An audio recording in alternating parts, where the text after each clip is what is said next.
Good morning and welcome to our channel one step with love. এখন প্রায় 7টা বাজে, আমরা উঠে পড়েছি। এখন চাটা খাবো, চাটা খেয়ে আমাদের বেরিয়ে পড়তে হবে। গতকালের ব্লগটা যারা যারা দেখেছেন তারা জানবেন আমরা গতকাল ইউএসজি আর ব্লাড টেস্ট করাতে গেছিলাম। ব্লাড টেস্টটা হয়েছিল কিন্তু টেকনিক্যাল কারণে ইউএসজিটা হয়নি, সেইটা আজকে করাতে যেতে হবে। একটু চিন্তায় আছি আমরা, কারণ আজকে 12:30টার মধ্যে আমাকে এয়ারপোর্টে পৌঁছতেই হবে। তো তার যথাযথ টাইমের আগে আমাকে ইউএসজি করে বাড়ি এসে রেডি হয়ে বেরিয়ে যেতে হবে। আমরা চা বিস্কিট খেয়ে বেরিয়ে পড়েছি।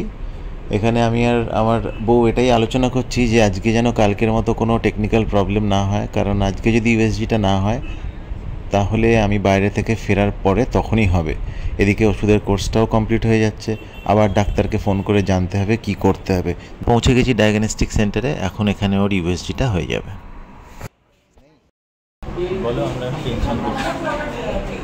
যেহেতু গতকাল ইউএসজিটা আমাদের হয়নি, তাই আজকে বেশি অপেক্ষা করতে হয় না, তাড়াতাড়ি হয়ে যায়, আমরা তাড়াতাড়ি বাড়ি ফিরি। আমার ছেলে আমার জামা কাপড় গুছিয়ে দিয়েছে, এখন আধ ঘন্টা টাইম আছে, খেয়ে বেরিয়ে পড়বো। আমাকে জোর করে এখন এই বাদাম দিচ্ছে, যেটা আমি খাবো না। না এটা ধুতে হবে। ধুতে ফুতে কিচ্ছু হবে না, সব ধোয়া আছে। এটা এই ঢাকনা নে বুঝো, এটা অনেক দিন ধরে আনইউজড হয়ে আছে, এটা করো। চলো চলো, আমি পারবো না। ওইটা রাখছো কেন? রাখছি না।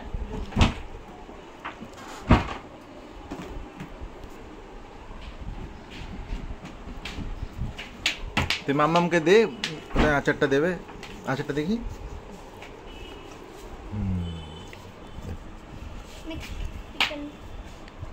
আর খাবো না, তুমি কি আমাকে খাওয়া।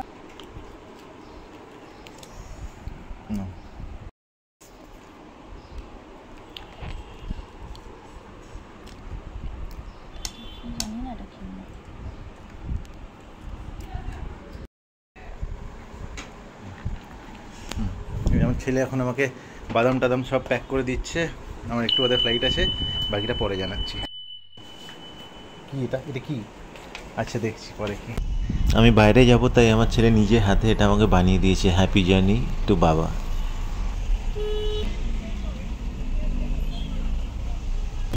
আমি বেরিয়ে পড়েছি, 11:15 বাজে। 12:30টার মধ্যে আমাকে এয়ারপোর্টে ইন করতেই হবে।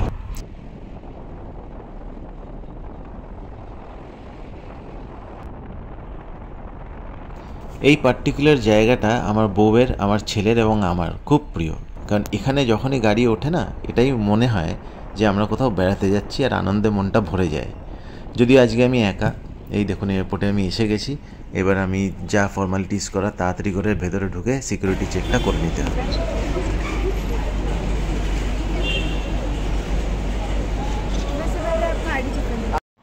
আমি একদম রাইট টাইমে পৌঁছেছি, আর একটু যদি দেরি হতো বোর্ডিং পাসটা আর আমার নেওয়া হতো না, আর আমাকে প্লেনে উঠতেও হতো না।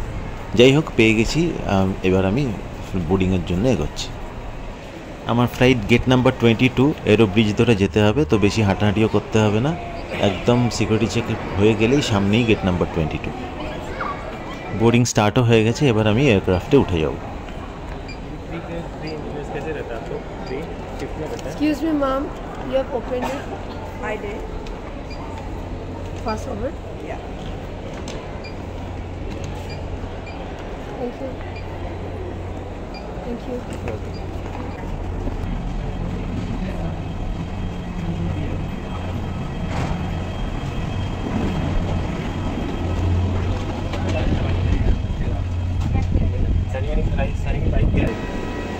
Thank you, sir.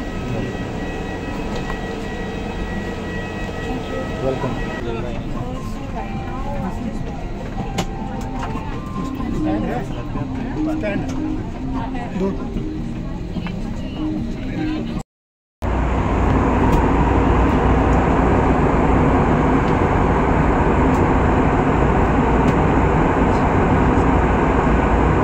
ফ্লাইটের ভেতর থেকে এই দৃশ্যটা আমার অসাধারণ লাগে।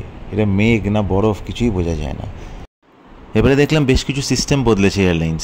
আগে কোকের ক্যান, ফ্রুট জুসেস, ছোটো ছোটো জলের বোতল দিত, তো এখন সবই দেবে কিন্তু কাপে ঢেলে ঢেলে। ছেলে বলেছিল একটা সল্টেড ক্যাশিউনাট নিতে, ও খুব পছন্দ করে, তাই ওর জন্য এটা নিয়ে নিলাম। আর কিছুক্ষণের মধ্যেই আমি ল্যান্ড করতে চলেছি, আর 20-25 মিনিটসের মধ্যেই ল্যান্ড করে যাব। এই দেখুন দৃশ্যটা কি সুন্দর লাগছে। এই বম্বে আমি অনেক শহরে গেছি ফ্লাইটে, বম্বেতে যখন ফ্লাইট রিচ করে তখন ওপর থেকে দেখলে বোঝা যায় যে এটা একটা ডিফারেন্ট সিটি, এটা বম্বে। আমার ভীষণ প্রিয় শহর, আসলে একটাই গান মনে পড়ে।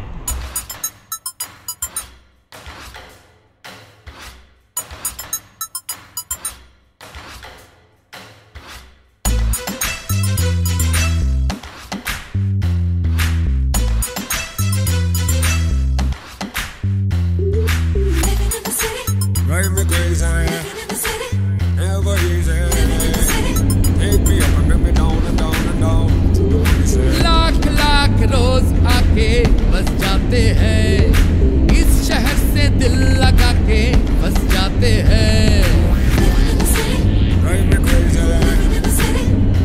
हे लाख लाख रोज आके बस जाते हैं, इस शहर से दिल लगा के बस जाते हैं। सोने की राहों में सोने को जगह नहीं, साला इधर तो फुटपाथ पे हाउसफुल है। शोला है यहाँ है बिजुरिया, दिल की बजरिया बम्बई नगरिया। शोला है यहाँ है बिजुरिया, दिल की बजरिया बम्बई नगरिया। আমি বম্বে এয়ারপোর্টে ল্যান্ড করে গেছি, এখন প্রায় 4:15 বাজে। এখন তাড়াতাড়ি এখান থেকে বেরিয়ে কিছু মিটিং আছে সেগুলো অ্যাটেন্ড করে তারপরে আবার আপনাদের সঙ্গে কথা বলবো।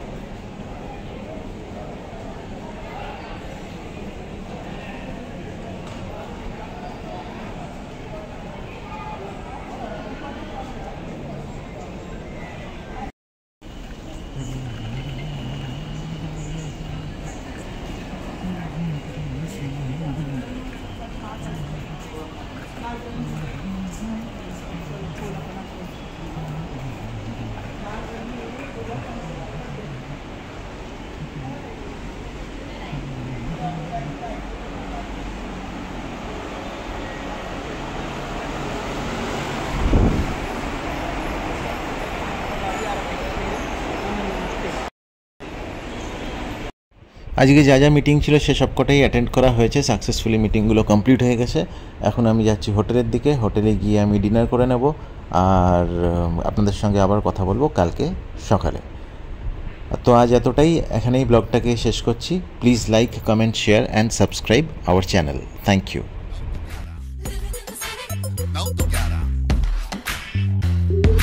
लाख लाख रोज आके बस जाते हैं, इस शहर से दिल लगा के बस जाते हैं। और सोने की राहों